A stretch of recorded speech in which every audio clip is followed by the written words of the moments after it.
What is up guys, Kardaka here, and I'm here with another Digimon deck profile. Today we'll be going over the Mother Control deck from BT-18. So with the release of the Black Seraphimon, Mother Control has evolved into a more black-based deck now. And so we'll be doing over deck profile for this today. In other words, this is more like a black hybrid deck, if anything.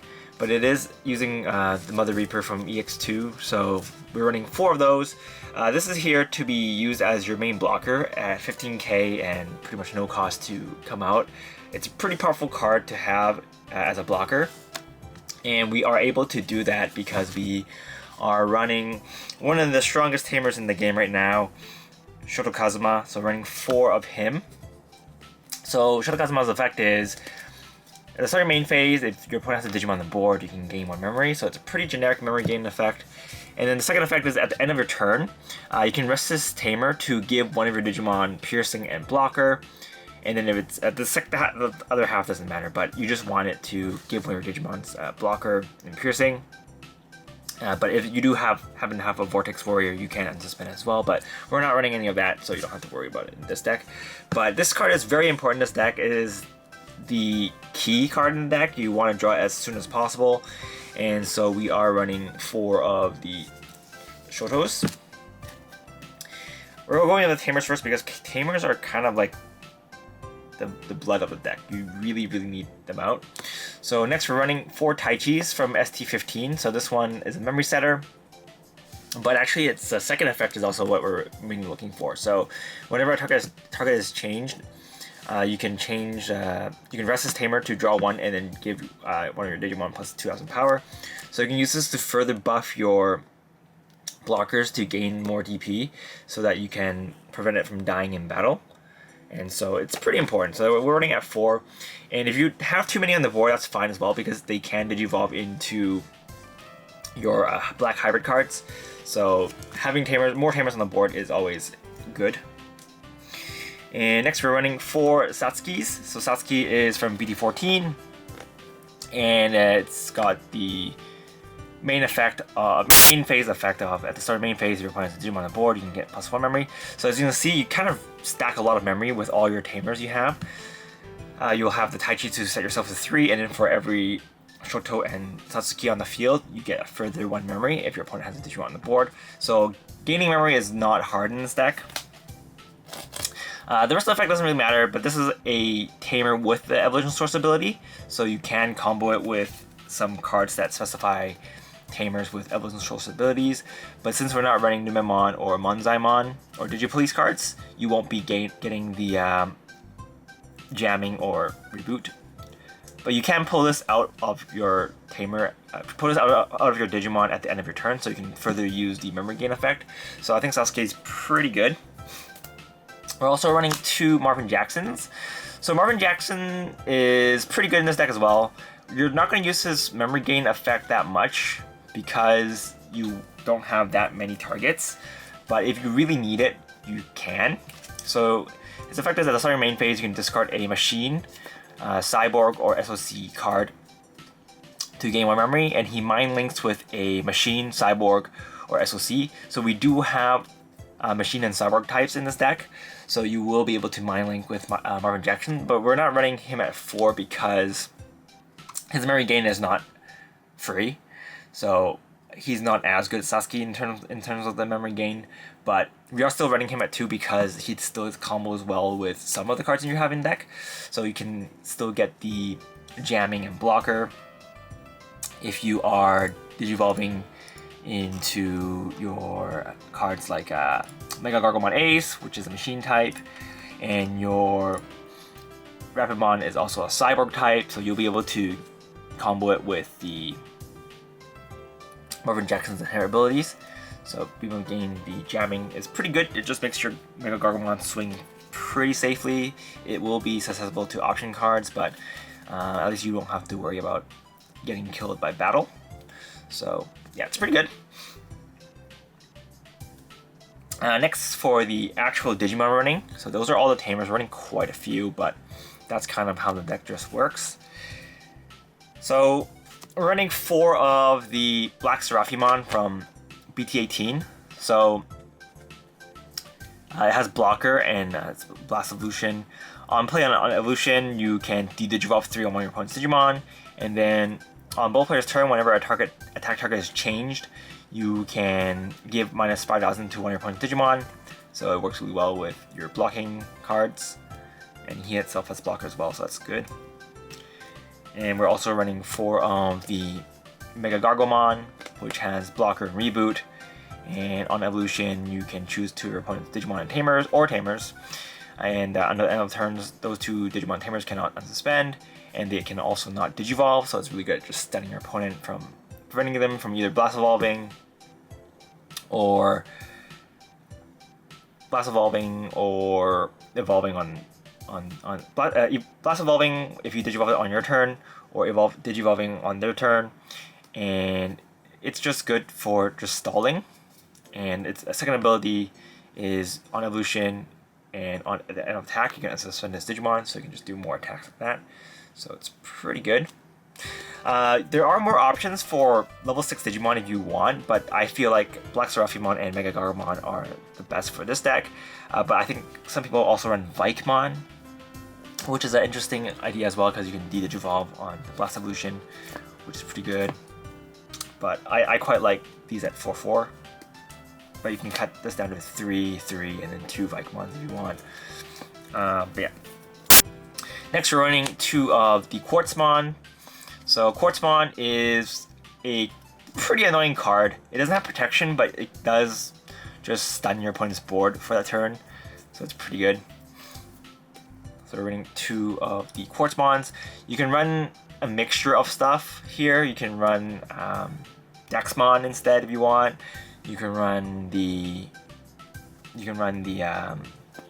Rune mode, but Rune mode can only evolve on top of the Black Seraphimon, so it's not as good. But the Quartzmon's ability is on evolution. You can suspend all Digimon and all Tamers except for this one, and then you gain 1 memory for every 2 suspended Digimon and Tamers. And then on both turns, all Digimon and Tamers can't suspend except for this card. And then on attack, you can suspend one opponent's Digimon or Tamers. And then for every 5 suspended Digimon and Tamers, you can trash the top card of opponent's security stack. So with us having so many Tamers that we're running, you'll be able to stack up the trashing that this card can do. But keep in mind, since your Tamers also can't unsuspend, you won't be able to give blocker with Kazuma. So if you're prepared to do the Quartzmon, just do it on a turn that you're probably going to win. Or if you think you're going to win next turn, then you can do that as well. But yeah. Alright, next for the level 5s, we are running 4 of the Rapidmon. So Rapidmon's pretty good because it has an on evolution and on play ability, which is to Digivolve one of your opponent's Digimon. And then if you have a green Tamer in play, under your opponent's turn, this Digimon cannot be deleted or returned to the deck or hand. So it gives protection, which is pretty good if you want to Blast Evolve on top of this card. And so that's why we're running 4 of these. Sorry, deleted by effect. So it can be deleted by battle. So yeah, and it can be DP minus. So it is not invulnerable, but it's pretty close. BT-11, so this is mainly here for the on-play and on-evolution ability, which is to look at the top 5 and then you can play a 4 cost or less Tamer from amongst them.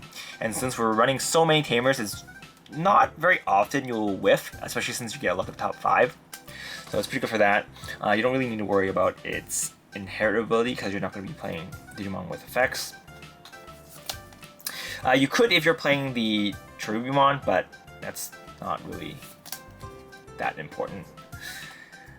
But yeah, anyway, we're also running 2 of the Cyberdramons. So Cyberdramon is from LM04.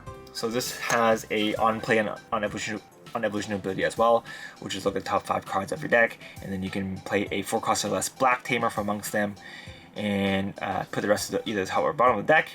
And then if you have a Tamer on the board, you can Digivolve 1. So this is kind of like the Mamimon, except this one only lets you play Black Tamer. So if you search for the Kazumon and you can't hit it, at least you can put back on top of the deck, which is pretty good. And this also has a pretty good inherent ability, which is just on attack you can Digivolve 1. So Cyberdragon's pretty good. I would probably play this at 4 if it can play a green Tamer as well, but being only black, it's not as good as the Mamimon in this deck, but it's still pretty good because you can still hit majority of your Tamers. Alright, next for the level 4s, we are running 2 of the Beetlemon. So Beetlemon on evolution, on the end of your opponent's turn, this Digimon cannot be deleted by opponent's effects. So it gives you a little bit of protection, and on attack you can Digidrop one of your Tamers or Digimon into a Hybrid Spirit card that's black or yellow, and for 1 cost less. And the Hair ability gives you a little bit of pseudo protection. It just lets you play the Tamer underneath the source if it will be leaving the battle area, which is better than nothing. So we're running 2 of those, and we're also running 4 of the Metal Kabuterimon. So this card's pretty good in this deck because it's got a on play and on evolution ability. So since we have so many cards that can help us gain memory, it's pretty good to just hard cast this if you're not giving your opponent too much memory. So you can just Digivolve 1 and then you have a blocker on the board, and you can also use it for your either Cyberdramon, Blast Evolution play, or you can just keep this as a blocker on the board, or you can use this to jab at your opponent's security if it lives past this turn. And yeah, it's pretty good. And next, we are also running 4 of the Sephirothmon. So Sephirothmon is from BT-12. So this one is very important in this deck because you can force your opponent to attack you. So on evolution, you can give one of your opponent's this ability, and the ability is at the start of their main phase, they have to attack. So this makes it pretty good because you'll be able to force an attack so that you can blast evolve your stuff, which might either get rid of their Digimon or just put them in a favorable position. So forcing attacks are pretty good. And we're also running 4 of the Mercurymon from BT-12. So running Mercurymon, this one's ability is on play on evolution. One of your Digimon gains blocker on the end of the turn. So it gives you more blockers in case your opponent goes wide, because there's still a lot of decks that go wide in this format. So sometimes having one big blocker on the board is not enough, and you want to have more blockers. And this is here for that. And your blockers all combo with your Tai Chi. So if its base power is not enough to block, you can just use that to block it. But if you don't want to run this at 4, you can kind of run the newer Mercurymon if you want. So the newer Mercurymon also gives the protection from bounce, but the inherent ability gives you plus 2k for the defense. So it's okay, but I kind of like having an extra block on the board. And the Beetlemon, I like the Beetlemon for its protection and inherit more, so I'm running the Beetlemon instead. But you can kind of feel free to play around with this because this is a new card. But personally, for me, I like the old one a little bit more. And last but not least, we are running 2 of the Bokomons. So Bokomon is the consistency booster for this deck. It helps you search for a Tamer as well as a Hybrid Spirit. So we're running Pokemon for that. But if you want to run more Pokemons, you can kind of cut out some of the level 4s that we're running in this deck. But I kind of think 2 is fine. You don't really need it too often, because we have a lot of ways to cheat Tamers out, which is better than grabbing a Tamer to put in your hand. Always playing it out for free is always better, so that's why we're taking advantage of that. But that is pretty much it for this deck profile, guys. Hope you guys enjoyed it. This deck is super fun to, well, not super fun for your opponent, but it is pretty interesting. It's a pretty interesting deck to use. I think it's a little bit, it's, a lot of people are saying this deck is pretty toxic, but I think it's better than Secured Control. That's all I'll say. That's all I'll say. But I think this deck is pretty interesting, and it's a way to play with black hybrids, right? Like, people have been asking for a black hybrid deck, and I guess this is one of the ways that you can play with it. There's like a full mother control deck that doesn't use the black hybrid engine, which just uses uses like a bunch of level 5s and level 6s to just spam.